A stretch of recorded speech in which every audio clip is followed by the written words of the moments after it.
గ్రామీణ ప్రాంత నియోజకవర్గమైన హుస్నాబాద్లో తెలంగాణ రాష్ట్ర ప్రభుత్వ యువజన సర్వీసుల శాఖ పక్షాన ఈ నెల 24వ తేదీన ఉదయం 10 గంటల నుంచి 0 to PG వరకు దాదాపు 5,000 ఉద్యోగాలు ఇవ్వడానికి జాబ్ మేళా ఏర్పాటు చేస్తూ ఉన్నాం.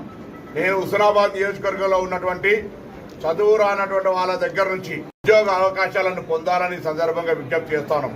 నేను మా పార్టీ శ్రేణులను కానీ ప్రజలను కానీ అందరూ కూడా కోరుతా ఉన్నా. నేను ఒక యువజన విద్యార్థి నాయకుడిగా వచ్చిన తర్వాత ఈ నియోజకవర్గంలో విద్యార్థి సంబంధించి ఉద్యోగ ఉపాధి అవకాశాలకు సంబంధించి వ్యవసాయ ఆరోగ్యానికి సంబంధించిన ప్రత్యేక ప్రాధాన్యత ఇచ్చే విధంగా కార్యక్రమం తీసుకునేదో భాగంగా ఈ జాబ్ మేళా జరుగుతూ ఉంది. దయచేసి హుస్నాబాద్ నియోజకవర్గంలో ప్రతి గ్రామం నుంచి నిరుద్యోగులుగా ఉన్నటువంటి వాళ్ళందరూ రండి. ఒకవేళ ఈ జాబ్ మేళాలో రాకున్నా కూడా